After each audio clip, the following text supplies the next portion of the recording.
Siz əgər axşam çayxana, səhər universitet, günorta ev və yenə axşam çayxana həyatı yaşayırsınızsa, siz kinoya heç vaxt düşməyəcəksiniz. Utanmıram bu deməkdən, mən koloru bacarmıram. Mən hələ də koloru bacarmıram. Emilin ən böyük dərdi kinoteatra film çıxartdım, heç kim baxmadı. Mən tamamilə razı deyiləm o insandan. 10 nəfər belə baxsa mən yenə də kino çəkərdim. Musiqi həmişə o demək deyil ki, kimsə kimsə öldürür, orada bum bum bum bum bum bum bum belə şey getməz. Yox. Amma nə danışsan sən? Yox sən ssenariyə girmirsən. Başa düşmüsən bu qızın başına burada nə gəlib, necə qoya bilərik bunu? İlk fikir o idi. 1 ay, 2 ay o fikrinə yaşandı. 2 ay keçdi üstündən. Filmi mən hazır edəndən sonra artıq montajı bitəndən sonra oturub baxan elə, yox, başda düz idi. Atam dedi ki, oğlansan, oxuyarsan, müğənni olasan, bu uşağın sənə verdiyi xoşbəxtliyi film vermir. O tamam başqa bir şeydir. Ay Emil, bəs hardan hara gedən, bəs hərəkəti bir fikirləşək. Yox, yerində mən sizə inanıram, bacaracaqsınız. Heç kim deyə bilməzdi ki, orada Hikmət Rəhimov və Azər Aydəmir hansı tekst unuda bilər. Film sektorunda bəxtin olmadı, qabağa çox da gedə bilmirsən. Dedim, indi kamera bizə verəcəklər, uzağı plyonkadan başlayarıq. Yox, gəlmişik dərsə 2 həftə ağ-qara fotoqrafiya keçmişik. Ki universitetə at, neyiniz universitetə gəlib işləyək. Deyirəm, ay qardaş, sən indi 2 dənə, 3 dənə qısa metraj çəkmirsən. 1 ildir mən səninlə hələ film çəkmirsən. Bu kliplərlə mən həm az öyrənəcəm, həm təhsil çox vacib. Emil bizi belə deyim də uşaqlığın bir evində saxlayıb yemək verib, su verib, böyüdüb adam eləməyib ki, ona qədər də biz nəyisə eləmişik ki, görüb insan bizi çəkib dartıb qabağa.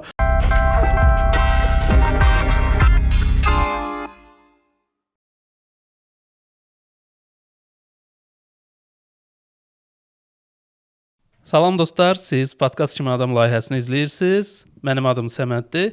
Bugün mənim qonağım kino operator Məhəmməd Osmanovdur. Məhəmməd Osmanovdur da səndə soyad? Hə. Şəxsiyyət vəsiqəsində Osmanovdur. Sadəcə çoxdandır sosial şəbəkələrdə Osman deyə yazırdım deyə hələ də Məhəmməd Osman yazıram bəzi yerdə. Amma Instagram Osmanove deyə. Osmanove, bəli. Çox adam heç yəni adımı bilmir, elə Osmanı tanıyır. Bəli. Dostlar, biz bugün operator işi barədə film, sinema, serial, bu mövzularda danışacağıq. Amma ondan əvvəl mən bir daha xatırlatmaq istəyirəm ki, tezliklə bizim podkast studiyamız açılacaq. Mart ayının sonuna gözləyirik ki, tam hazır olacaq. Siz həmən studiyada gəlib öz podkastlarınızı çəkə bilərsiniz, Reels çəkilişlərinizi edə bilərsiniz, YouTube kanalınızı aça bilərsiniz və məndən bütün bu işlərlə bağlı konsultasiyalar ala bilərsiniz. Yəni mən sizə bütün köməyi göstərə bilərəm bu işlə bağlı. Hələ ki studiyamız açılmayıb. İlk dəfədir ki, mən belə deyim də mikrofonlarımız, bütün texniki avadanlıqlarımız gəldi və mən deyirəm ki, ceyranlarımız artıq studiyadadır. Ona görə ümid edirəm ki, səs podkastın ən önəmli tərəflərdən biridir. Ümid edirəm ki, səs bugünkü gündə istədiyimiz formada olacaq. Əlqərəz, başlayaq məsələyə. Məhəmməd, biz bir-birimizi uzun müddətdə tanıyırıq. Yəni mən düşünürəm ki, 8 il olar da ən azı var. Məndə 8 il olar, plus minus. Biz səninlə ilk dəfə tanış olmuşduq Emilin filminin setində və onda sən foto və video çəkirdin. Bunu da nəyə görə dostlar vurğulayıram bu məsələləri? Mən istəyirəm ki, bugünkü buraxılışdan sırf sinemaya, çəkilişə, operator işinə, videoqrafiyaya və s. marağı olan şəxslər nələrsə götürə bilsin buradan. Biz orada tanış olmuşduq. Sən çox gözəl şəkillər çəkirdin, çox gözəl videolar çəkirdin. Hətta bir şəkil var idi. Şəkil yox, videodan bir screenshot eləyib mən indi burada yerləşdirərəm ki, biz səndən setdə sonuncu pərdənin setində idi deyəsən. Yanılmıramsa. Deyəsən. Oradan bir kadrımız var bizim. Məsələ o cür idi və birdən sən başladın artıq Emilin filmlərində, söhbət Emil Quliyevdən gedir, operator kimi, quruluşda operator kimi çalışmağa. Oradan başlayaq hekayəyə. Bunlar nə cür baş verdi? Amma ondan da öncə düşünürəm ki, yaxşı olar ki, sən biraz özün haqqında məlumat verəsən. Çünki sən təkcə bununla məşğul deyilsən də. Sən həm də montaj eləyirsən, həm də rəng tərtibatını eləyirsən, kolorist kimi. Həm musiqi, həm sənin gözəl səsin var. İndi mən bilmirəm ona nə deyirlər. Yəni baritondumu ya nədir? Yəni bunlar Liriski tenor. Tenor. Bunları hamısını sən izah eləyəsən. Məhəmməd az sayda çox şaxəli, hər tərəfli, yəni bu sahə çərçivəsində adamlardandır. Onlar istəyirəm bir təhsili deyəsən. Təhsil həm əlavə təhsil, əsas belə deyim də diplomun olan təhsildən əlavə başqa nə təhsillər almısan, həm musiqi ilə bağlı və s. Oradan belə deyək də biz hekayəyə girək və davam edək. Anım gecəm olmaması üçün qısa deyim hamısını, bir çox şeylə məşğul olmuşam həyatda. Əvvəldən başlayaq. 2016-da bitirdim universiteti, Bakı Sloven Universitetinin beynəlxalq münasibətlər və regionşünaslıq Yunanıstan üzrə təhsilimi bitirmişəm. Ondan sonra əsgər getdim. Artıq o ərəfədə mən Emil Quliyevi tanıyırdım. Artıq 2012-də deyəsən, Emilin 12 idi ya 13 idi. Emillə tanışlıqdan başlaydım. Yəni mənim kinoya gəlməyimin bir nömrəli səbəbkarı Emil Quliyevdir və həmçinin operator olmağımın da səbəbi Emil Quliyevdir və onun üzərində çox əmək var və podkast boyu da onun adı çox çəkiləcək. Ona görə başlayaq əvvəldən. Amma çox üzr istəyirəm, mən bir qeyd edeyim. Bir aralar, hətta illər əvvəl mənim qulağıma belə söhbət çatmışdı ki, adamlar deyirdi ki, o vaxt mənim kinobaz layihəm vardı. Deyirdi ki, yəni bu fikir yayılmışdı ki, Səməd Emilin proyektidir. Yəni sanki Emil məni belə deyək də icad edib ortaya çıxıb. Belə bir söhbət olmayıb. Mən özüm o layihəni eləmişdim. Sadəcə Emil mənim filminə çağırmışdı kadr arxası çəkilişə. Oradan tanışlıq yaranmışdı. Ona qayıdacağıq hələ. Yəni, bir çox adamda səhv fikirlər var, onu deyəcəyik. Yəni burada mənim Emili PR reklam eləmək kimi bir niyyətim də yoxdur. Çünki Emillə olan podkastın altına yazırlar ki, bu düzgün deyil, sən çox heyranlıq duyursan. Mən Emilə heç bir heyranlıq duymuram. Mən qürur duyuram ki, adam bu işləri görür. Yəni amma heyranlıq həddində deyil. Mənim indi kadr arxasında mənim Emillə çoxlu söhbətlərim olur. Film setində də nə vaxtsa işləmişəmsə, onu çoxlu tənqid edən şəxslərdən biri olmuşam. Emilin yaxşı xüsusiyyəti olub ki, Emil əksəriyyətdən fərqli olaraq həmən tənqidləri mən ona deyəndə mənə deməyib ki, sən mənə paxıllıq eləyirsən və yaxud da sənin başın çıxmır. Yəni o cür yanaşmayıb. Dinləyib, eşidib, nə isə qulaq verib, nədənsə nəsə götürüb, nəsə mən başa düşmüşəm ki, yox, mənim tənqidlərim düzgün olmayıb. Yəni bu məsələni burada bağlayaq və davam eləyək podkastda. Sən tərəfi bağlıq, mən tərəfi hələ davam eləyəcək, çünki hələ də elə bir fikir var. Belə deyim, o hissəyə mən də biraz toxunum ki, yəni Emil bizi belə deyim də uşaqlıqdan böyüdüb evində saxlayıb, böyüdüb, yemək verib, su verib, böyüdüb adam eləməyib ki, ona qədər də biz nəyisə eləmişik ki, görüb insan bizi çəkib dartıb qabağa. Uşaqlar var, şərait yoxdur söhbətində. Uşaqlar var idi və şəraiti də Emil şükür Allaha yaratdı. O ərəfələrdə də əslində biraz çətin idi deyə ölkədə kino sahəsi ümumiyyətlə çox çətin idi düşmək sahəyə. Emillə nə yaxşı oldu, elə ona gətirib söhbəti çatdıran mən necə oldu ki, 2012-13 idi. Universitetə təzə daxil olmuşdum. Amma yox, ondan da əvvəl başlamalıyam əslində. Fotoqraf idim. Bildiyim fotoqraf, toyda foto çəkirdim. Sonra video keçirməyə yavaş-yavaş montajı başladım öyrənməyə. Pul qazanırdın yoxsa necə? Pul sırazu gəlmədi pul. Mən sənə deyirəm 2011, 12, 13 o vaxt inanırsan heç Orxan Aslanov təzə deyəsən. İndi yanıla bilərəm. Ən belə top 5 fotoqraf var idi. Ölkədə hələ moda düşməmişdi. Ondan əvvəl DJ-lər idi. Modda hamı DJ idi. Sonra fotoqraf ərəfəsi gəldi, sonra videoqraf ərəfəsi gəldi. O zamanlarda mən sonra SMM ərəfəsi, bəli. İndi isə 2012-13 idi, şəkil çəkirdim. Gəlirdi, amma lazımı qədər yox. Vasonum əsasən universitetə, yəni dərsə daha çox meylli idim. Dərsdə çox fəal idim. Bütün təşkilatlar, qeyri-hökumət təşkilatları, hökumət təşkilatları elə o zamanlarda oxumağa bada başladım. Universitetdə də əsgərlər də məni Muslim kimi tanıyırlar. Muslim Maqamayın bütün mahnılarını oxuyurdum hər yerdə. Ona görə adımı çox adam bilmirdi, Muslim deyirdi. Və 16-ya qədər oxudum da, belə deyək. Daha çox belə deyim, 2012-dən 16-ya qədər kino yox, daha çox musiqi sahəsində belə deyim, incəsənətə, musiqi tərəfinə yaxın oldum. 16-ya qədər Emilə, 12-də yazdım Emilə Facebookda ki, salam. O da 2-3 işini görmüşdüm. Deyəsən ona kimi Emil Quliyevin hələ ki Paradoks filmi çıxmışdı deyəsən. Qısa metrajlı filmi var idi. Ona yazdım ki, hə, çox gözəl işləriniz var və s. Həmin ərəfədə də klip çəkirdi. Mir Yusifə klip çəkirdi. Yazdım ki, bəs çox gözəl işləriniz var, mənim də sinema marağım var. Nə soruşdu, nə çəkmisən baxım, nə edirsən, nə məşğulsan, dur gəl setə. Ay qardaş, yəni 14 il keçib, hələ də heç nə dəyişməyib. Setə bəzən elə düşən adamlar olur, düz indi daha az qalırlar həmin adamlar, çünki bu iş çoxlu zəhmət sevir, hər hansı bir iş olsun. Mən backstage kimi gəldim. Amma çayçısından tutmuş operatoruna, rejissoruna kimi indi biraz kinodan danışsaq ona da toxunarıq. Yəni tamamilə məsuliyyət və bir çox şeylər tələb edir və bu da əfsuslar olsun ki, bir çox insanlarda lazımı dərəcədə deyil deyə bu sferada çox qala bilmirlər. Mən necə ilişdim qaldım?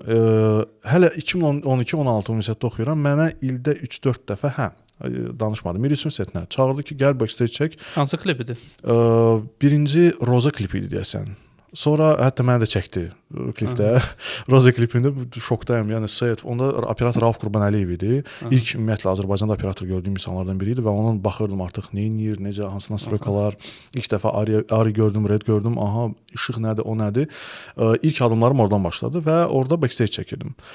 1 il, 2 il falan yanında fırlandı backstage'lər, ora-bura, qısa metrajlısında və s. Sonra yəni artıq lazım olduğum universitetə daha çox baxdım ki, yox, oxumalıyam. Və çağırdı məni backstager kimi, tanımadan, eləmədən çağırdı məni Mir Yusifin klipində backstage çəkməyə. Çəkdim, sonra 1-2 il ərzində daim backstage çəkirdim onun üçün. Amma bütün baba ərəfələrdə mənə deyir ki, universitetə at. Neyinisə universiteti gəlib işləyək. Deyirəm ay qardaş, sən indi 2 dənə, 3 dənə qısa metraj çəkmisən. Gör 1 ildir mən səninlə hələ film çəkmirsən. Biz bu kliplərlə mən həm az öyrənəcəm, həm təhsil çox vacibdir. Yəni istərsə indi bizə baxanlar da kim ki deyir ki, bəs yox mən başqa bir sahədə oxuyuram, bu olmaq istəyirəm, fərqi yoxdur. Hansı sahədə oxuyursan oxu, ali təhsil dəhşət dərəcədə vacibdir. Sən istər politoloq ol, istər həkim ol, istər həkim falan peşə tələb eləyir. Kimi demək istərsən bloger ol, ali təhsil vacibdir. Sən ali təhsilsiz blogerlər srazu seçilir. Dərhal bilirsən. Dərhal tapırsan ki, kimin ali təhsili var, kimin yoxdur və illərdir bizə deyilir ali təhsil vacib, mən onu başa düşmürdüm. Artıq 30 yaşında başa düşürsən ki, ali təhsil nəyə lazım idi? Erudissiya verir sənə. Əgər oxuyursansa. Yəni və bir çox da ən böyük də səhvlərimiz, yəni mən biraz toxunacağam bu şeylərə. O demək deyil ki, mən indi hündürdən oturub deyirəm, hə, bu səhvləri eləyirsiniz. Baxın, yox, öz keçdiyim yola görə deyirəm, bu öz eksperiensimdən, öz təcrübəmdən deyirəm ki, universiteti qurtardın, əlində diplom, ay Allah, mən heç yerə götürməyəcəklər. Mən niyə götürməkdə təcrübə tələb edirlər və s. Bunların hamısı gəlib təhsilə bağlanır. Sənə universitet peşənə dair təhsili tam sən istədiyin kimi vermə bilər. Amma paraleldə onun o kommunikasiya, networking müəllimlərdən istədiyi, mən inanmıram ki, elə bir universitet olsun ki, ölkədə müəllimdən istədiyi götürməsin. Yəni müəllim olaraq təhsili verir və sənə lazım olan təhsili, həmçində internetdə hər bir şey artıq var. Bizdə 2012-də cavab qurtarmışdır deyəsən, amma yenə də cavabdan təzə çıxmışdıq və bizim üçün internetdən hansısa bir informasiyanı götürmək çox da asan deyil. Amma hal-hazırda ChatGPT və s. hər şey əlimizin altındadır. Yəni düyməli telefonlar hələ prime time-da idi. 100%. Mənim operator olmağım üçün mən 4 il, 5 il dalbadal kitablar və s. oxumağım tələb olunurdusa, hal-hazırda mən bir ayın içində neçə nəfərə artıq siyahı verirəm, bir ayın içində oxuyurlar və artıq mən bildiyim hamısını bir ay öyrənirlər. Mənim isə ona 4-5 ilim gedib, baxmayaraq ki, mənim də təhsilim yoxdur. Bu arada mənim də təhsilim yoxdur. Yəni kino operator kimi təhsilim yoxdur. Öz universitetimi bitirdim. 2016-da əskər getdim. Əskəriyə də deyirdi ki, ay bala, bir il bitirəcəksən. Dedim, yox, vacibdir. Bu da vacibdir. Əskər də getmək vacibdir. Buradan çox sosial mesajlar ötürürəm, amma yenə də o da mənə disiplin öyrətdi, məsuliyyət öyrətdi. Çünki bu iş həm ali savad, mən hal-hazırda kino operatorluqdan danışıram, həm ali savad, həm disiplini çox tələb eləyir. İndi nizam-intizam bütün işlərdə çox vacibdir. Ölkədə bəzi operatorlar mı deyim, bir çox operator mı deyim və bütün dünyada deyim, bütün operatorlara disiplin çatmır. Bizim sektorda çox vacibdir və istər operator ol, istər rejissor, istər rəssam, fərqi yoxdur. Hər hansı sexdə olursan ol, nizam-intizam çox vacib və əsgərlik də məndə buna çox böyük bir töhfəsi oldu əsgərliyin. Həmçinin fiziki hazırlığa da çox böyük kömək eləyir. Sonra 17-də gəldim, sağ olsun, bir il falan yenə də rusca svobodno plavanie, Azərbaycanca azad freelance. Azad. Freelance. Yox, plavanie dedində. Azad üzmək, freelance, yəni həmin o coffee shoplarda hətta 2 il, 17-18. Cem Yılmaz demişkən kölə. Bəli, o coffee shopda oturub əlində MacBook, qulağında AirPods-la oturan oğlanlardan biri idim. Otururdum və cool takılırdın da. Belə deyək, iş yeri yoxdur əslində. Yəni love story-lər çəkirdim və s. İnsanlar üçün bir çox SMM şirkətləri üçün istəyirdim. Bu Tapalas, Hard Rock var idi o zaman, onların SMM çəkilişlərini eləyirdim, video, foto və işlədiyin yer harası olmalıdır. Evdə mümkün deyil işləmək, biraz o deyil. Ona görə coffee shop. Əslində indi bir çox hallarda gülməli yanaşsaq da həqiqətən işləyən insanlar da var və onlardan biri də mən idim. Həqiqətən coffee shopda saatlarla oturub montaj eləyirsən. Wi-Fi var, yaxşı və ona görə məcbursan orada oturmağa. Heç nə, il oldu 18, artıq sənlə tanış olduq və Emil yenə yazdı ki, neynisənsə at gəl, fisoda başlayırıq.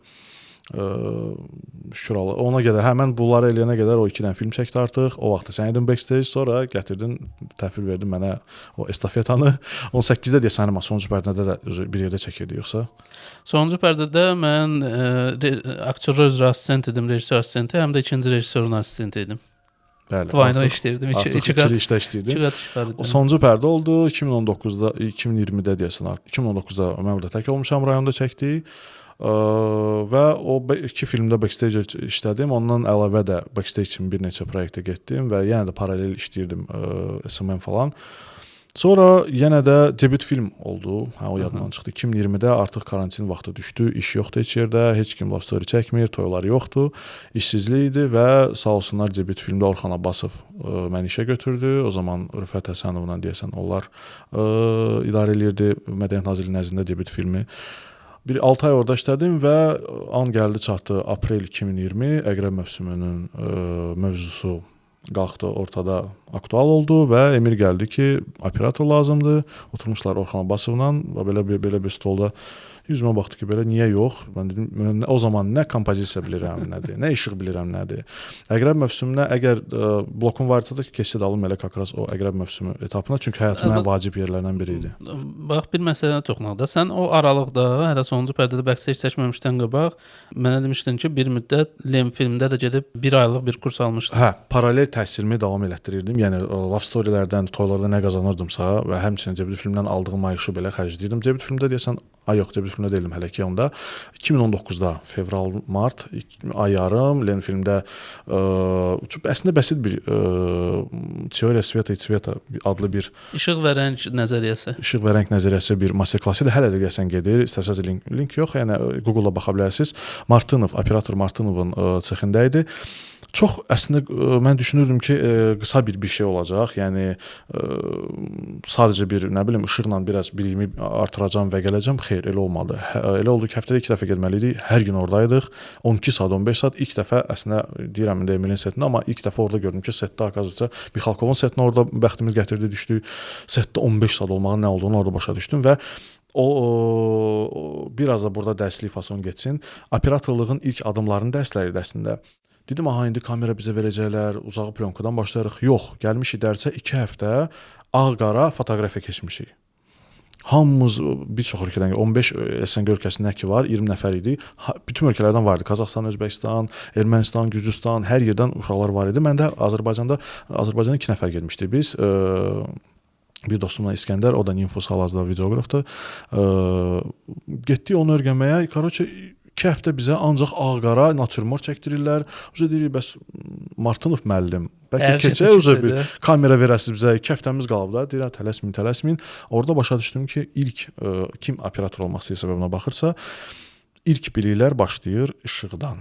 Yəni kameranı qoşdun, işıq olmadı, kamera üçün görmür. Ona görə birinci işığı, sonra rəng öyrənirsən.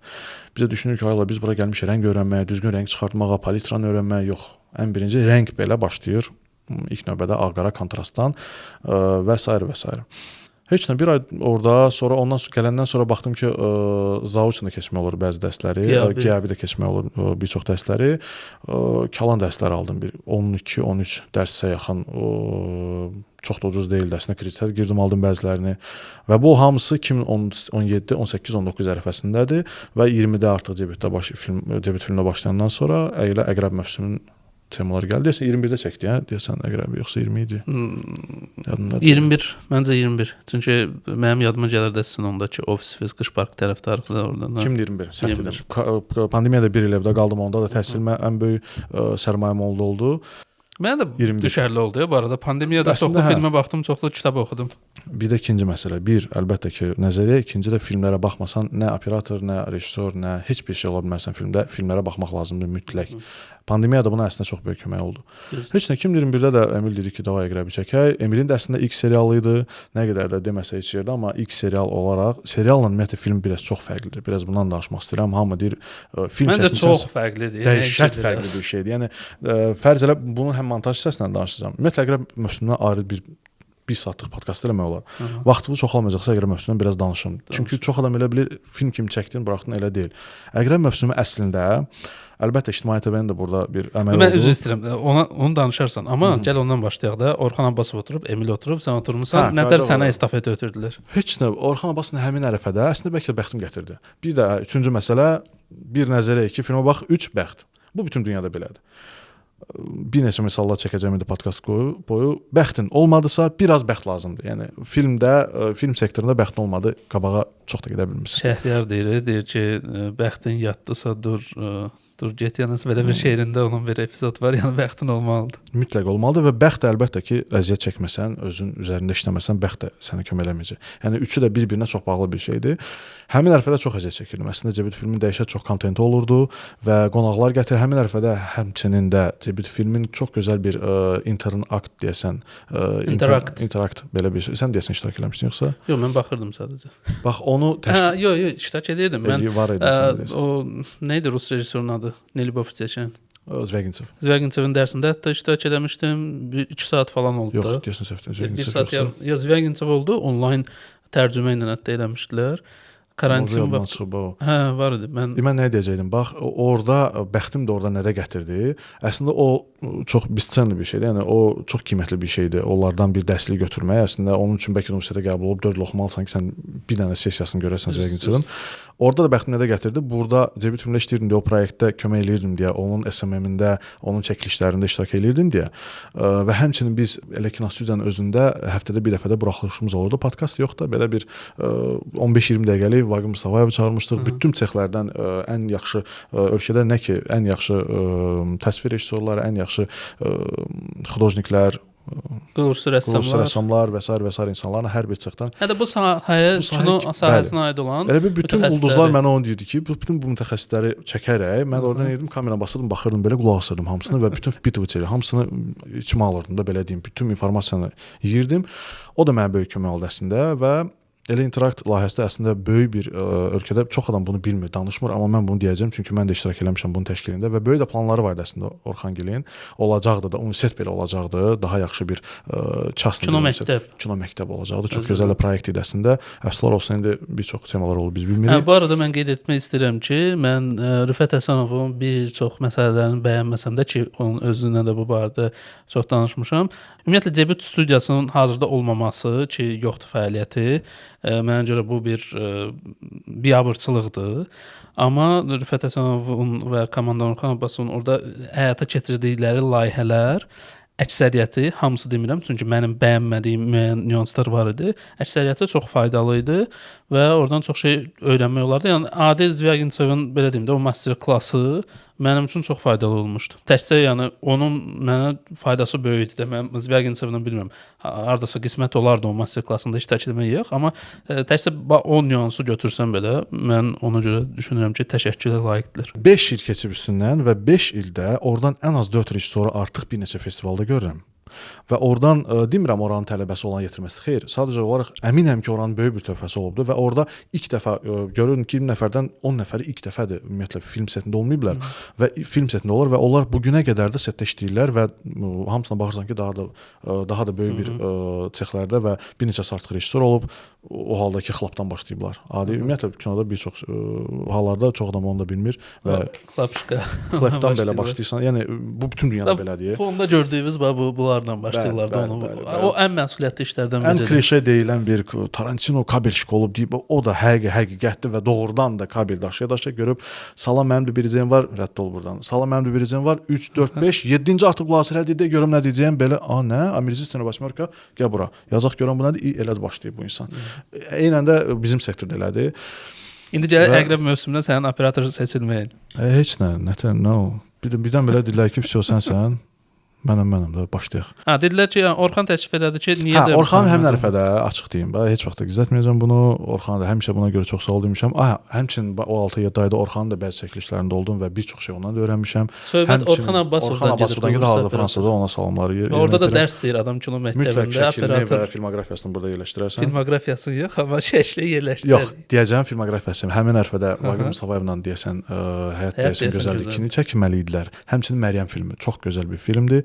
Məryəm filmi, qeyd edeyim, mən Orxan 50 dəfə demişəm, burada da deyim. Məryəm filmi mənə görə yeni Azərbaycan sinemasında ən yaxşı operator işi kimi, dərslik kimi istifadə oluna bilinəcək filmlərdən biridir və o filmin də qulursa operatoru Orxan Abbasovdur. Bəli, bir çox şey öyrənmək olar o filmdən. Həqiqətən bəzi vaxt bir çox operatorun soruşurlar, hansı filmlərə baxaq ki, nəyə öyrənək? Məryəm filmi sırf bilmirəm açıq dostumda var yoxsa yox. Məryəm? Hə. Yoxdur, məncə hələ ki paylaşılmayıb. Mütləq şəkildə onu hər hansı bir platformaya yerləşdirmək lazımdır və dərslik kimi həqiqətən istifadə olunması bir filmdir. Elçin Quliyevin, Elçin Musaoğlu'nun Elçin Quliyev soyadıdır. Elçin müəllimin soyadı Quliyevdir. Amma belə deyək də yaradıcı olaraq adı Elçin Musaoğlu gedir. Elçin Musaoğlu'nun Məryəm filmi həqiqətən dərslik kimi baxılmalıdır artıq universitetlərdə. Amma 40-cı qapı və Nabat filmi ümumi açıq. Yəni siz podkastda da görmüsünüz, Elçin müəllimlə bizim müsahibəmiz olub və filmi də əksəriyyət izləyib. Həmçinin Orxan Abbasov orada iştirak edirdi deyə, orada operator deyə və artıq hazırlıq dövrü idi deyə. Bizdə də artıq əqrəb mövzusuna Emildə hazırlıq dövrü olmalı idi. Elə təklif olundu ki, mən olum. Heç nə debüt filmdə Qorxdun sən Allah o təşrif gələndə? çox pis qorxdum. Əslində əmək müqaviləsini təzə bağlamışdım. Debüt filmlə 4-5 ayda işləyirdim və daimi maaşı həyatımda ilk dəfə daimi maaşa işləyirdim. Bundan əvvəl həmişə freelans idim. Əslində atmaq da istəmirdim işi, amma heç cür alınmırdı setlə o işi davam eləmək. Pandemiya təzə bitirdi, işsizlik qorxusu var idi, böyük yük qorxusu var idi. Həmçinin ona görə də indi bilmirəm toxunacağına yox, indi deyim, Əqrəb mövsümü boyunca, çəkiliş boyunca mən günə 1-2 saat yatırdım. Niyə? Montaja da kısaca. Əslində operator kimi başlayanda montajını eləmə. Ümumiyyətlə bu filmlərin heç birinin montajını bizi düşünmürdük ki, mən olacağam. Çünki montajor deyə ayrıca bir montaj rejissoru tamam ayrıca bir sahədir. Bir çox əslində elə bilirdim tək mən eləyirəm, yox, bir çox operatorlar sevir montajı, amma ayrı olması yaxşıdır. Ayrı olması məsləhətdir, yaxşıdır. Büdcə olanda və niyə mən oldum, yenə deyim, Emilin də ilk serial olduğu üçün və informasiya həcmi biri var 2 saatlıq personaj A nöqtəsindən B nöqtəsinə 2 saat ərzində hara gedəcək və onun bütün hisslərini, onun bütün xətlərini yadda saxlamaq tamam başqa bir şeydir. Və 2 saatda olmasa, bölüm 1 saatda olsa, 40 dəqiqədə olsa, 50 dəqiqədə olsa, 12 dənə, 12 saatlıq material əlində olanda və A nöqtəsindən B nöqtəsinə 12-nin içində çox çətin bir şeydir. Ona görə bizim Əqrəb mövsümü 1-ə ilk montaja okey 1-2-3 ay getsə də ümumi montaja 1 ilə yaxın vaxt getdi və böyük əziyyətlərdən keçdi. O bu otağın remontsuz halında nə şəkil olsa verəcəm burada göstərərsən. Buradan başladıq, sonra başladıq Emilin podvalından. Emilin evinin altında 5 mərtəbəli podval var idi. Qış park tərəfdə. Qış park tərəfdə, bəli. Evin altına bir dənə podval tutmuşduq. Büdcə yox, bir şey yox. Çox ucuz bir balaca bir otaq idi. Hazırlığı da orada keçmişdik. Balaca bir pəncərə var idi. Forçikoda nəfəs alırdım. Emil evdə mən yemək gətirdim. Balaca bir nəfəslik var idi. Evdən kompüter gətirdim. Heç nəyimiz yox idi. Evdə özüm üçün yığdım kompüterlə bütün montajı orada elədik. İlk montaja 3-4 ay getdi. Sonra biz körpü serialına başladıq. Əslində körpü serialı ikinci çəkilibdi. Amma efirə birinci körpü serialı getdi. Ondan sonra Əqrəb mövsümü 2022-nin yanvar-fevral aylarında artıq Əqrəb mövsümü keçdi və biz körpünü çəkdik, montaj elədik. Ondan sonra yenə Əqrəb mövsümünə qayıtdıq. İlk serial olduğu üçün bunu niyə deyirəm? Kimsə ilk serialına başlayırsa bunu bilsin. Çətindir deyirik, indi görəcəksiniz özünüz. Mən bu haqqında məsəl üçün bunun haqqında Əlixanla çox danışmışdım. Əlixanın Əltava serialından sonra, yəni o insan bir ay özünə gəlir də. Onunla da danışdım bu məsələləri. Bir ay özünə gəlibsə tez olub. Əslində tez olub, amma güclü adamdır, tez gəlib özünə. Onunla da neçə illik dostluğumuz var və onunla da bunu müzakirə edəndə deyirdim ki, film və serial tamamilə fərqli bir şeylərdir. Biz onu artıq Game of Thrones belə deyək başladı. Əslində yox, Lost başladı bunu. Film tipli serial çəkməyə belə deyək. Çünki bundan əvvəl seriallar 2003-ə qədər seriallar tamamilə Mulna Opera idi. Yəni bildiyim Braziliya serialları kimi baxırdılar.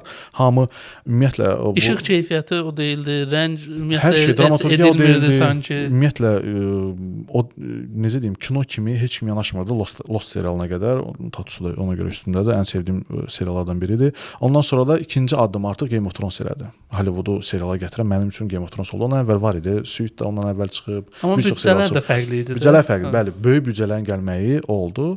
Üçüncü addım isə Azərbaycanda isə artıq bunu da gizlətmək olmaz. Əqrəb mövsümü bir çox dövlət qurumlarınız, частный sektor, özəl sektoru da həmçinin seriallara marağını Əqrəb mövsümü artırdı ki, biz də bunu bacarırıq və bunun üçün böyük bir məharət lazım deyil. Nə Emil, nə mən universitet bitirmişik, nə biliklərimiz də o qədər də deyildi, nə onun, nə mənim filmdə. Əslində biz hələ də hər serialımızda öyrənirik və bu da 4-cü səhv. Hər şeyin bilməyini elə bilirsən ki, hər şey bilirsən, elə şey yoxdur. Montajın, filmi montajı mən Əqrəb mövsümünü öyrəndim. İşığı mən Əqrəb mövsümü və körpüdə öyrəndim. Bunu da deyəcəm, nə işığı bilirdim. Bunun böyük töhfəsi oldu məndə Samsor Mangal. Qaffer bugünə kimi hal-hazırda prodüser kimi işləyir, amma son 2 serialda prodüserdir. Ondan əvvəl həmişə Qaffer kimi ondan olmuşam. Hətta Əli Sattarla filmdə belə Qafferi onu özümlə aparmışdım. Artıq işıq bilirdim, amma yenə də o qorxu deyirsən, o var idi. 2-3 il içindən qorxu keçmirdi ki, təsirim yoxdur və bacaracağam sözü əlbəttə ki, həmişə beynin bir yerindədir. Kompleks kimi də qalır ki, daima. Kompleksdə qalır, bəli. Amma onu qırağa atıb sevdiyin işi sevgi ilə yanaşanda və bir şey də deyim ki, bir dənə də sir mi deyim, nə deyim, bütün işlərimizdə Emillə sevgi ilə yanaşırıq deyə, gördüyümüz işi sevirik deyə, məncə bütün o işıqda səhvlər, ay nə bilim aktyor oyunda səhv, ay nə bilim operator işində bəzən bölmə serialında, misal üçün orada axırda birinci səhnəsində Rövşən ətrafına fıraram, o one shotda 3 dubuldan çəkilib, rahat deyəsən 3-4 dəqiqə, 5 dəqiqə gedirdi o səhnə. Bir dubulda işıqsız falan onu çəkirik, birinci, ikinci, üçüncüdə artıq alınan dubulda mən orada yıxılıram artıq. Çox fikirləşdim, kəsim orasını, baxdım ki, yox, orqanik görsənir. yəni filmin səhnənin özündə hər şey işləyirdi. Mənim orada yıxılmağım heç o görsənmir. Ona görə deyirəm ki, perfeksionizm da özümüzdə də var, o perfeksionizm əlbəttə ki var, amma perfeksionizm dalınca çox getmək olmaz. Hər şeyin ideal olması məcbur deyil. Filmin özü də rus dilində var, vылизанная картинка. Nədir o? Yalanmış. Şəkil. Yəni əslində dilimizdə də pozmuşuq o şeyi, amma yalanmış şəkil desə nə olacaq ki burada? Yalanmış bir şəkil, kartinka o həmişə da ideala yaxşı deyil. çatdırmaq istədiyində maksimal ideal olsun deyə. Bax bir sən fikri unutma. Sən əqrəb mövsümü, körpünün otayı, sonra nə var? Bölmə, Tilov, bölmə. Tilov nə qədər oldu qardaş? 6 serial Altı vardı. serial 6 var, serial, sonra yeni illə bağlı Azərin Həmrəylik oynadığı günü bir filmi Həmrəylik var. günü filmi var. Hikmət Rəhimovun bir qısa metrajlısı var idi. Həksamtajı saymır, Filmdə həksamtajı deyildi, bilirsən. O var. Sən bilirsən ki, yəni belə bir şey mən eşitmişəm ki, Mosmanoy'un qurduğu işığı onun kimi qururlar, kameranı onun kimi. Mən bu eşidəndə dəhşətə gəlirəm, çünki mən səni tanıyıram. Mən bilirəm ki, sən Kimdir o? yəni mən eşitmişəm bu şeyi ki, yəni sənin işığı qurduğun kimi işıq qurmağa çalışırlar.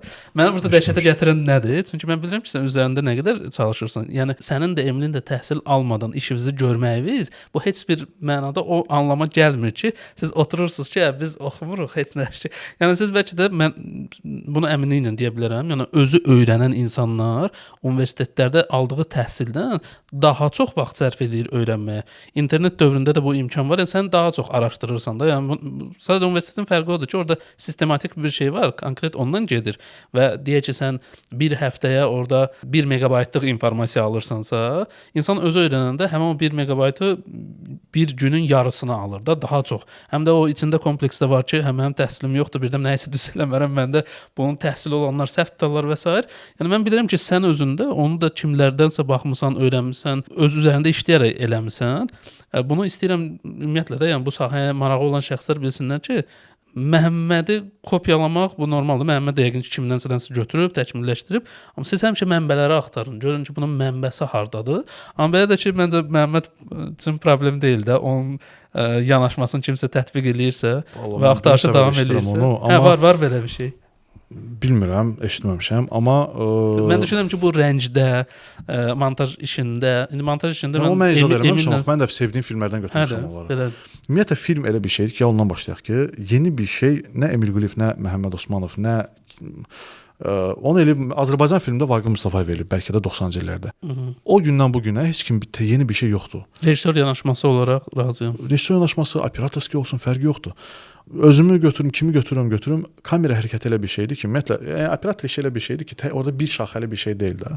Orada işıqdan, rəngdən tutmuş, kamera hərəkətindən tutmuş, aktyorla münasibətdən tutmuş bir çox aspektlər var ki, hansın ki, sən deyə bilməzsən ki, mən 10 aspekt var, ondan 6-sını götürüb, nə bilim, Jorge Van Hoytemadan. Elə bir şey yoxdur axı. Yəni bu Nolanın operatorudur. Burada çıxardarıq mütləq.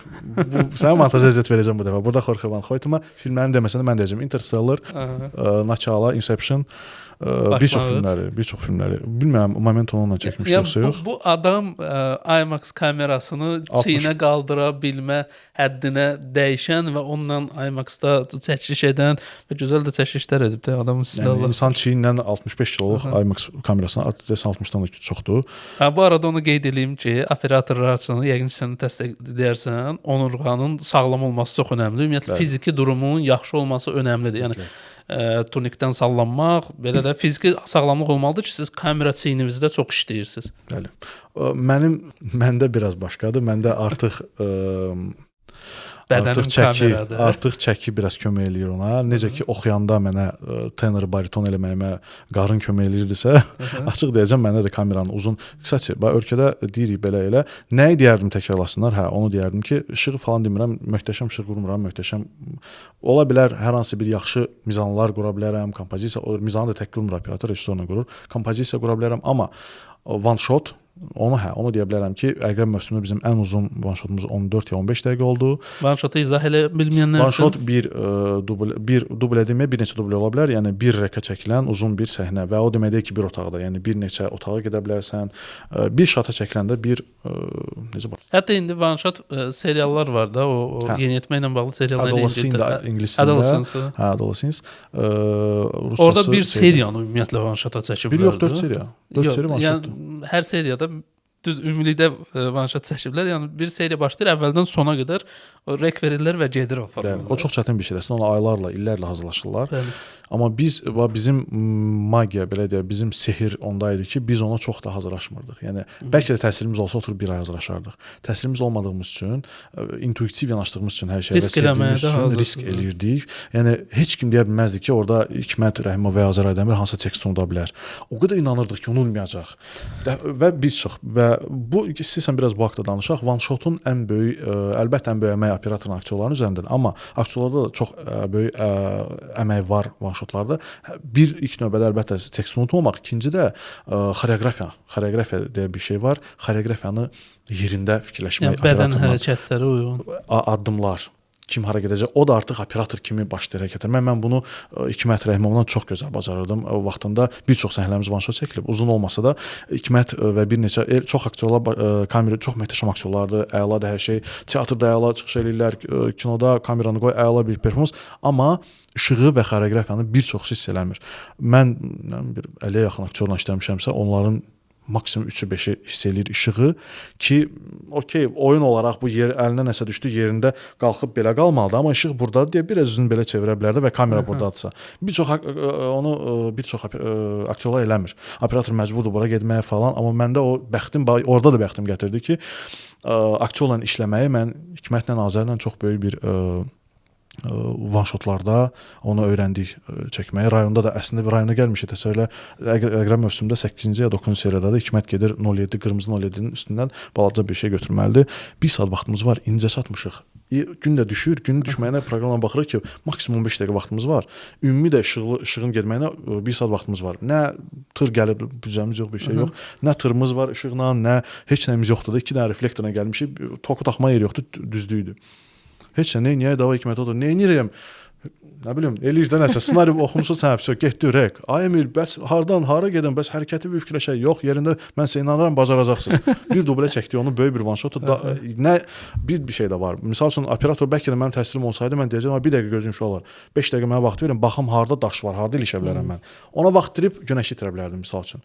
Amma burada da yenə film 2 nəfər indi deyirəm aktyor və operator. Yox, orada böyük əmək oldu mənim köməkçilərim. Hansılar ki məni qoruyurdu, 2 nəfər aparır məni. Böyük kömək oldu Qaferin, hansı ki işığı görür günəş hardadır və qoymurdu kölgələri getməyə. Samsor-da. Samsor və 2 köməkçisi reflektorla, pena ilə, frostla yanımıza gələnlər. Bunlar işığı belə deyək, əks etdirmək üçün olan hissəciklərdə bilmək vacib deyil o. Həmçinin böyük əmək oldu. Yenə deyirəm, film elə bir şeydir ki, demək olmaz ki, bu film əlbəttə yaxşı oldu deyirlər, rejissor yaxşı idi, pis oldu deyirlər, rejissor yaxşı, amma 30 nəfərin əməyidir bu həmişə. Komanda işidir. Mütləq ki, komanda işidir və bunun öhdəsindən də bacarmağı çayçıdan tutmuş operatora qədər, yəni fəhləsinə qədər də hər kəsin işi. Bir də mən bu qeyd etmək istəyirəm, sən təhsil məsələsinə toxundun ki, təhsilimiz olsaydı falan. Bu həqiqətən belədir. İncəsənət Universitetində təhsili bitirəndən sonra indi mən rejissorlar barədə deyirəm. Düşünürəm ki, bu operatorlara da elə birə-bir aiddir. Ən böyük problemlərdən biri ehtimal ki, aktyorlara da aiddir. Universiteti bitirəndən sonra universitetdə öyrədilənləri unutmaq. Çünki o təhsildə, akademik təhsildə verilir ki, belə olmalıdır, ABC, amma real çəkiş meydançasında hər şey tam başqa cür hadisələr inkişaf edə bilər və sən artıq anında vəziyyətdən çıxış yolu tapmalısan. Ona görə mən düşünürəm ki, sırf müəyyən ixtisaslarda sırf operator işidir, istər rejissor işidir, rejissorluqdur. Gərək universitetə qəbulla bağlı şərt olsun ki, qeyd edəsinlər ki, ən azından tutaq ki, 2-3 qısa metrajlı filmdə işləmiş olasan, fərq yoxdur hansı vəzifədə, ya da 1 tam metrajlı filmdə işləmiş olasan əvvəldən sona qədər ki, biləsən sən hara gedirsən. Çünki düşünürəm ki, bəziləri işləsə, yerində qərar verə bilər ki, ümumiyyətlə mən 4 il təhsil almaq istəyirəmmi, bu işlə məşğul olmaq istəyirəmmi, yoxsa olmaq istəmirəm. Beləncə Bununla bağlı mənim bir fikrim var əslində. Yenə də qaydaq nəyə? Universiteti də qutarandan sonra əlində diplom idi ki, bax mənim diplomum var, məni heç kim götürmür işə. Televiziya götürərlər ən azından. Bəlkə də asandır mənə belə demək, bilmirəm, bəxtim gətirib deyəcəklər, çox bəxtin çox gətirib və s. Ən azından telefon var və hal-hazırda telefonla belə onlarla festivallar var ki, telefonla sırf telefona bağlı filmlər götürürlər. Hər şey qoyaq qırağa. Mən inanmıram ki, insanın telefonda olması, sənin də olmasa dostumun telefonu var. Mütləq ki, 10 nəfərdə bir nəfərində iPhone-un kino rejimi var. Yəni deyirsənsə Samsung-dur, məndə pis çəkirəm. Elə şey yoxdur. Ən Nokia belə çəkib film festivalı aparmaq olar. Yəni sadəcə istək lazımdır və biraz araşdırmaq lazımdır. Araşdırıb bacarmaq lazımdır ki, mənim danışan baş çəkmək istəyirəm. Onun üçün mənə nə lazımdır? Bunun üçün hansı işıqlar lazımdır? Ayda bu vaxtı yaxşı, başqa nə götürə bilərəm? Okey, gəl stolu götürüm, divarın yanına qoyum. Hardakı divardan biraz günəş işığı ora atracət eləyir, refleks eləyir, gəlir üstümə vurur. Bunlar çox vacibdir. Əsas istəkdir. İstəyin, yəni nəyisə bacarmansa deməli istəyin o qədər deyildi. İstəyin güclü olanda hər şeydə bacarmaq olur. Mən səndən əvvəldə soruşmaq istirdim, bunu yadımdan çıxdı, qoy indi soruşum. Ümumiyyətlə Novruz bayramını nətər qeyd elədin? Mənim arada yəni bir operator kimi sən bayramı ümumiyyətlə qeyd etdinmi? O hər kəsin anlayışında var. Çıxırsan, gedirsən rayona, nə bilim, ora, bura. Qaydaq indi mənfi tərəflərinə kino sahəni. Bəli. Operator olaraq bəlkə də gedə bilərdim, amma həyatımın 60%, 40% operatoram, 60% məcburiyyətdən montajoram. Nəyə görə? Montaj daha çox vaxt alır. Və ona görə bir çox bayramları mən montaj qarşısına keçirirsən. Yəni istər-istəməz indi bu efirə gedir hər həftə bizdə. Bəzən olur nəsə dəyişmək lazım olur, bəzən olur nəsə.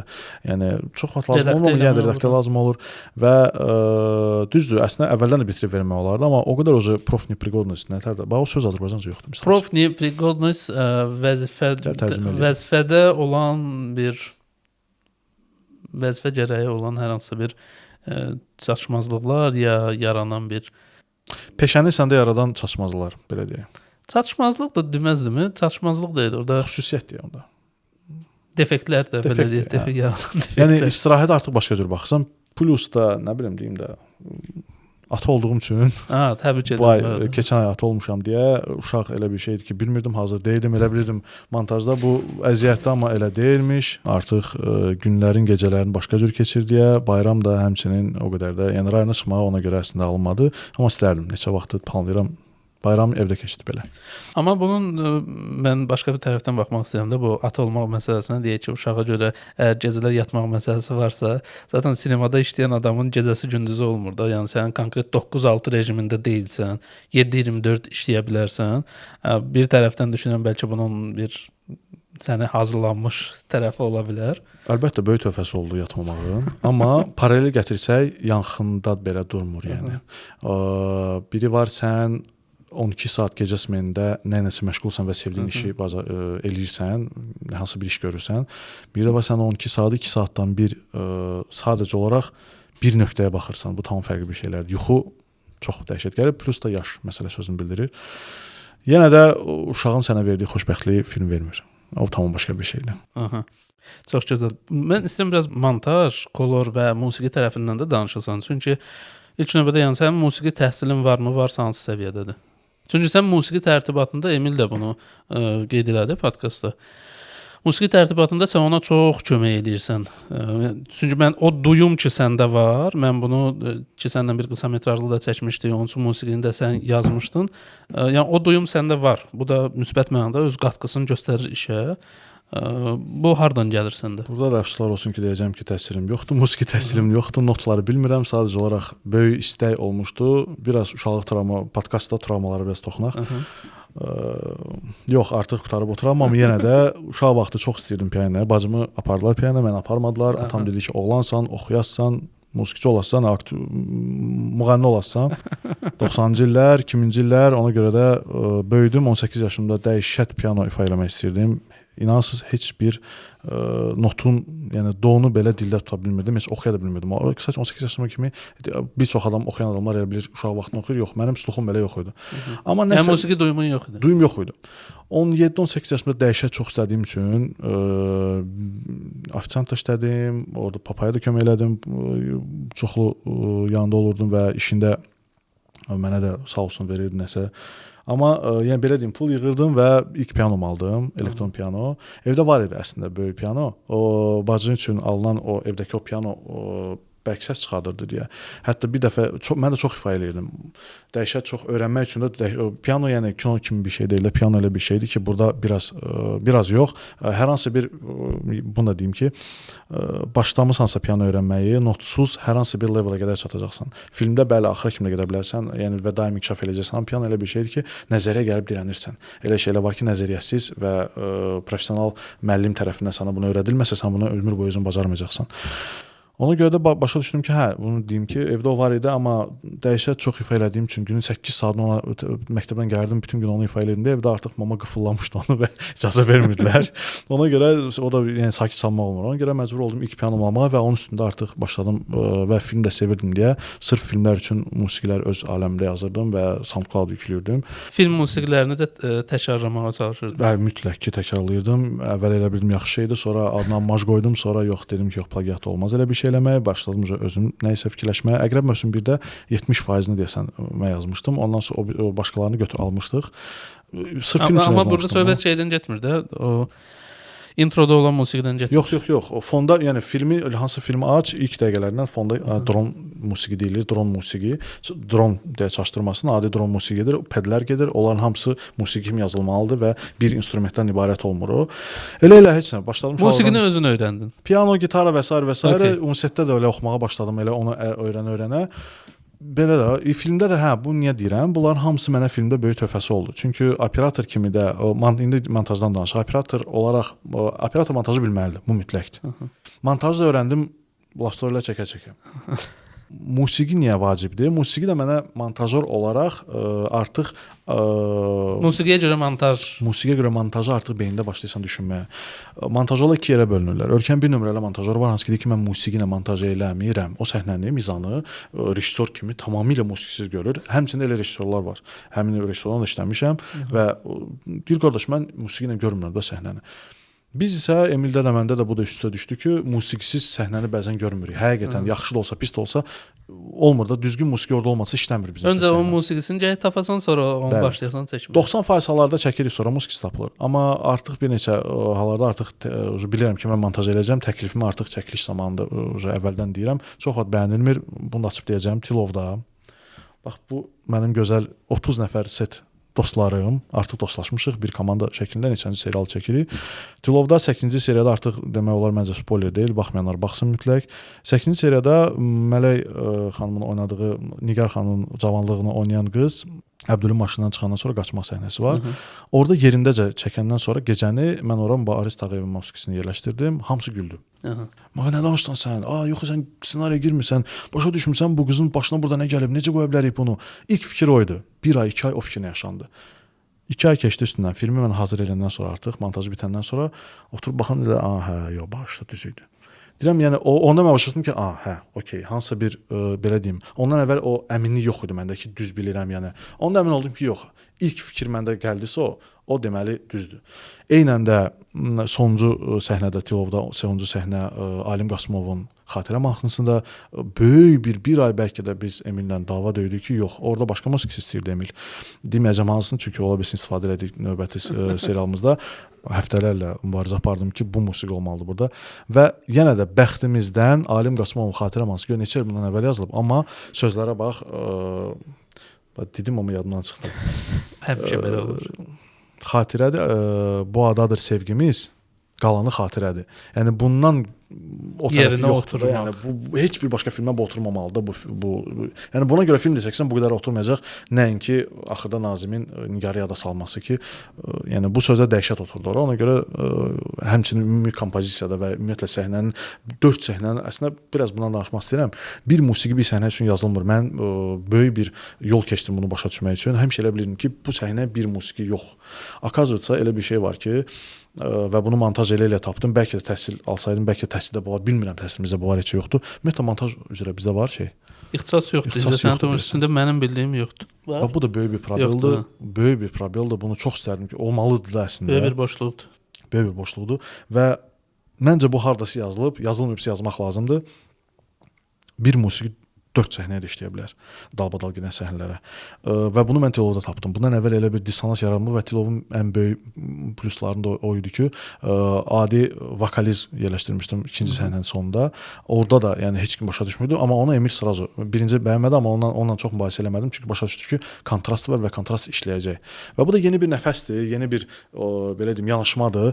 Kontrastın üzərində musiqi həmişə o demək deyil ki, kimsə kimi öldürür, orada bum bum bum bum bum bum bum belə şey getmir. Yox. Orada Mickey Mouse da gedə bilər, orada Ay uzun saç Qaragöz də gedə bilər, amma deyirsən təkrarlama. Bilmirəm, təvəzzükardan uzaq olacaq. İndi bu il çıxan serialların bəzənində görürəm ki, demirəm bizdən götürüblər, yox, bu ömür boyu olubdur. Kontrastı mən də özümdən icad eləməmişəm. Sadəcə bizim filmlərdə onu görməmişdim. Sən də kimdənsə götürmüsən? Mən də hardasa gördüm və dedim ki, niyə yox? Yəni onu 80-cı illərdə belə var idi o.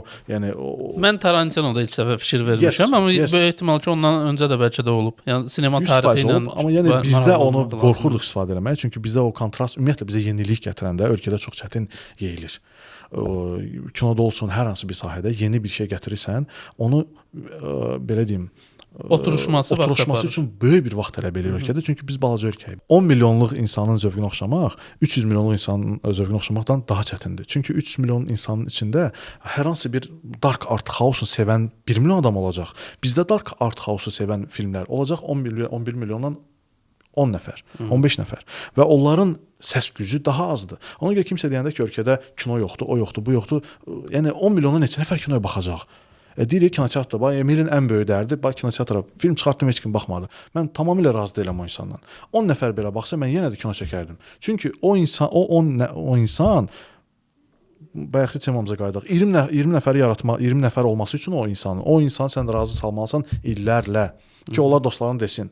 Yəni gedib o dostun yanında deyəndə ki, mən belə bir filmə baxdım. O gedib baxacaq, açıb baxım, mən də baxım. Yoxdur o film, yoxdur. Emil film çəkmir daha. Büdcə məsələsidir də, yəni Emil də kefindən demir ki onu. Olar da Səməd. Bilirəm də, olar. Eləmək olar. Bəzən pərdə birdə böyük büdcə tələb olunurdu, 2-də özün olmusan. Böyük büdcə tələb olunurdu. Yox, artıq belə deyim də, sən praktik olaraq işləmirsən deyə Emillə, sən bilirsən ki, bunu eləmək olar, amma Emilin də artıq həvəsi qalmayıb da. Ay sağ ol. Bax, həvəs yenə də sevgi və həvəs. Bəli. İndi imkanları, dostları daha çox deməliyəm. İndi sponsor tapmaq daha asandır. İndi qalxsa 5 dənə ikinci pərdə, birinci pərdə. Bir dənə status yazsa ki, Emil Quliyev, mən film çəkmək istəyirəm, ora rahat 10 dənə sponsor gələcək. Sadəcə indi onu da başa düşürəm ki, başqa tərəflər də var. Ümumiyyətlə istəyirsən biraz bunu toxunaq, sənin sahəndir. Rejissorların bəzən danışacağı şeylər bitir və başlayırlar başqa, bəli, bu dünya kinematografiyasında var, bizdə də var. Mövzu bitir, amma davam edir çəkməyə, çünki istəyi var. Emildə nəyə bəyənirəm ki, başa düşür ki, artıq bitməyə doğrudur və ya deyəcək sözləri hələ ki bu an üçün 2026-cı ilə qədər bitib, biraz vaxt lazımdır. Ona görə dayanır, o çox gözəl bir xüsusiyyətdir. Ona məsəl üçün mən hələ çata bilməmişəm ki, vaxtında dayanmaq. Onu mən hələ ki bəlkə böyüməliyəm. Eminlə ilk podkast biz eləyəndə, bu yaxınlardakı yox, ilk podkast eləyəndə bunu demişdim. Mən yenə də bundan razı deyiləm. Və ümumiyyətlə o vaxtilə Orxan Abbasov da bu fikri illər əvvəl səsləndirmişdi. Mən yenə də o fikrindən razı deyiləm. İndi ola bilsin bu adama görə dəyişir. Mən bunun yaranması səbəblərini ehtimal edirəm. Yəni düşünürəm ki, Emil indiki durumunda, fərz eləyək də, Emil indi öz otağında, öz deyək qardırob otağı var. Sən montajçı olaraq, operator olaraq otağın var. Sizin bir çərçivəniz var. Amma bir 5 il əvvələ qaydaq, Emil çayxanada oturub tez-tez orada yaradıcı söhbətlər gedir, düzdür? O çayxanada oturanda Emilin müşahidə üçün daha çox imkanlar olurdu. İndi Emil də və komandası yığılıb deyə içinə müşahidə şansı azalır. Müşahidə şansının azalanda səndə bu problemlər yaşanır. Son vaxtda Orxan Abbasova da demişdim, indi də deyirəm, hamı eşitsin. Sən əgər mövzu istəyirsənsə, çıx A nöqtəsindən B nöqtəsinə marşrutla get və rejissorsansa istər-istəməz operatorda müşahidə var, sən tonla mövzu var. Buna dair də bir sözüm var. Əslində hələ ki rejissor olmamışam, həmişə demişəm olmayacağam, amma baxıram ki, yox, mənim də deyəcək nəyimsə var. Bəlkə nə vaxt sənə çəkdim, amma hələ bir növbəti 10 ildə yox. Bu baxda qəşəng bir misalım var. Eynən Emil mənə bunu öyrədib. İndi onu yana salıram, qəbul eləmir. Emil olaraq 10 il bundan əvvəl bu insanı biz 10 il əvvəl deməyim, 5 il əvvəl biz seriala başlayanda bu insan deyir ki, misal 2-də görüşək, sən onu evin qabağında 1 saat gözləməliydin. Gəldim, gözləyirdim 1 saat, 2 saat. Minimum. Hamı çox adam bilir, keçməyi sevir. Neylədi mənə? Dedi ki, boş oturma, prosta insanlara bax, get astanovkada otur, insanların üzünə bax. Bu həqiqətən hətta mən operator olaraq, daha sonra montaj rejissoru olaraq böyük köməkdə idi. İnsanlara baxırsan və insanların danışıqları, dialektləri, hərəkətləri və ondan əlavə də sadəcə bunu yoxlayın. Bax, prosta çıxın bu gün sabah vaxtınız oldu, hava da yaxşıdır. Astanovkada oturun, dayanacaqda əyləşin və hər bir insanın üzünə diqqətlə bir 5 dəqiqə baxın. Hər birinin öz tarixi, hər birinin öz filmi var. Hekayəsi var. Üzlərinə baxırsan və başa düşürsən ki, bu insanın 2 uşağı var, işdən çıxıbdı, yorğundur, problem var. Telefonu götür yanındaykən, telefonu götür danışır. Danışığının 3 kəlməsindən başa düşürsən ki, bu insan məsəl üçün kiməsə borcu var, qurban olum sabah qaytaracağam. Tez telefon qoyandan sonra yığır başqa adama və bu artıq başa düşürsən, bir dənə qısa mesaj çəkmək olar. Və bunu itirdi Emil. Bunu mənə öyrətdi. Dedi otur, saatlarla otur. Adı var. Nablijen nədir? Müşahidə. Yaxşı rejissorun həmişə yaxşı müşahidə xüsusiyyəti var və Emilin də o ən belə deyim də top 10 xüsusiyyət götürsən, yaxşı rejissor xüsusiyyəti götürsən, mənim üçün birinci növbədə müşahidədir. Çünki onu ikinci növbədə isə o müşahidəni götürüb düzgün təsvir etmək.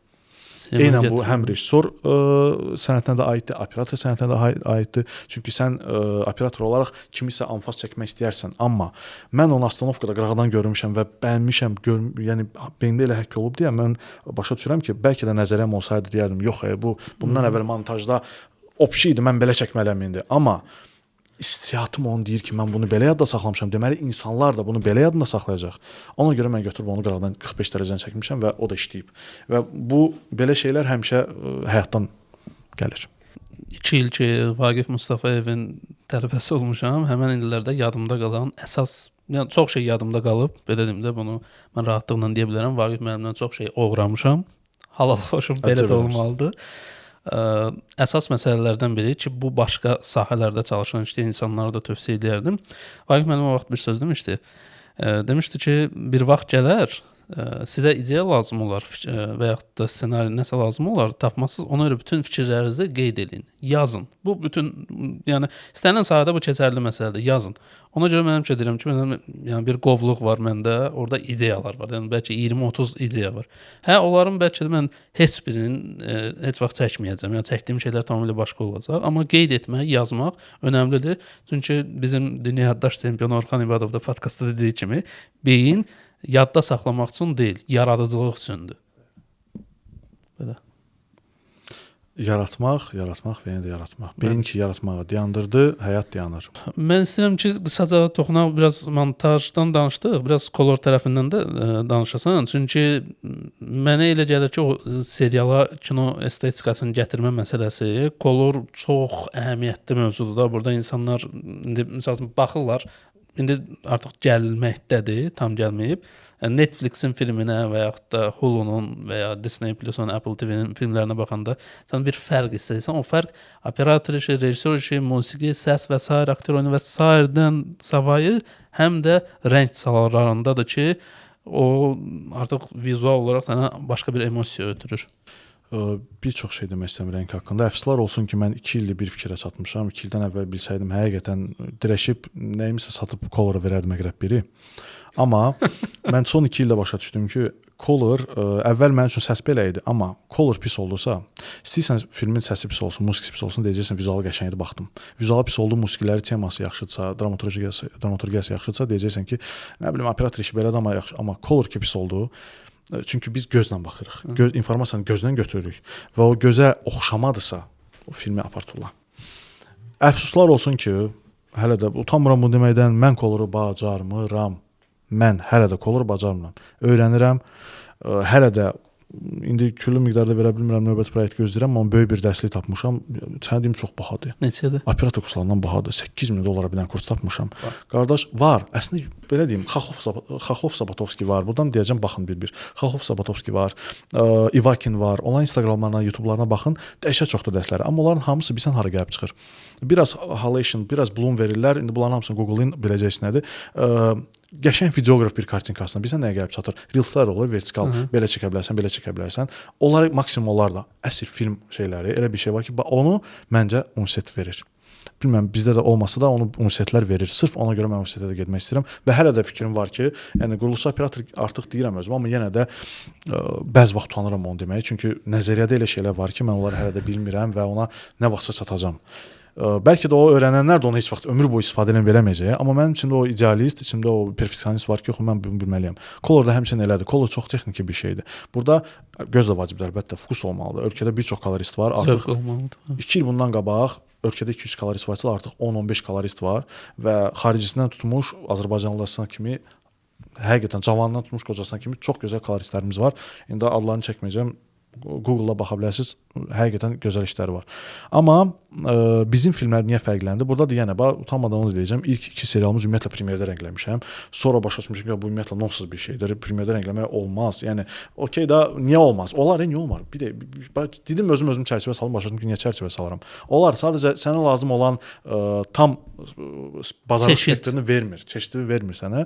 Flat rəngliysən, belə bir şey, belə deyim. Səthi rəngləmə olurdu. Hə, ikinci serialdan sonra keçdim artıq Da Vinci. Da Vinci də yəni o qədər orada qədər şey var ki, nəzəri nöqtədə o qədər şeylər bacarmalısan ki, sən artıq kolorist olaraq montaj və operatorluğu yox. Sən gərək artıq mən kolorist olmaq istəsəm, mən çox güman ki, gərək ya operatorluq atım, əslində olmamalı. Operatorsansa kolor bacarmalısan, mən gərək montaj atım.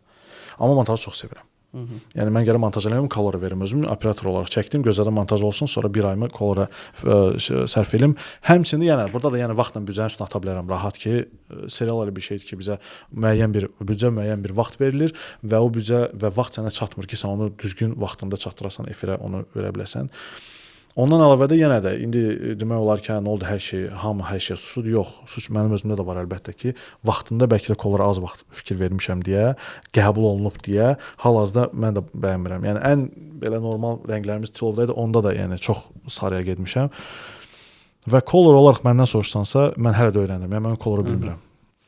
Yəni ki, əziz dostlar, qeyd edeyim ki, Premiere deyəndə Adobe Premiere Pro montaj proqramı nəzərdə tutulurdu. Da Vinci deyiləndə Da Vinci Resolve Color, yəni rəng, filmlərin və serialların rənglərin işlənməsi üçün olan bir proqramdan söhbət gedir. Da Vinci montaj üçün də istifadə edənlər var. Bu sahədə olanlar zaten bilir, bilməyənlər üçündür. Çünki bizi müxtəlif adamlar dinləyir. Bu sahənin adamı yox, baxmırsa artıq söndürür məncə videonu. Çox yox, belə deyildi. Mən suallar yazmışdım, amma demək olar ki, heç suallara baxmadım. Belə daha rahatdır, həm tanıyırıq bir-birimizi. Yox, bəlkə bundan kəskin sualın varsa ver. Yox, suallarında daha artığını biz danışdıq. Bu bitmədən qeyd edim ki, dostlar, bu video ilə kanala rast gəlmisinizsə, ilk dəfədir bu kanala gəlmisinizsə, abunə olun, like edin, şərh yazın. Sadəcə, yəni baxıb əgər zövq aldınızsa, az-azıq bura qədər gəlmisinizsə, çox xahiş edirəm ki, şərh yazın və abunə olun. Bu kanalın artmasına dəstəkdir. Bundan əlavə, yəni bizə Ko-fi və yaxud da Patreondan iyanələr edə bilərsiniz. Onların keçidi videonun altındadır.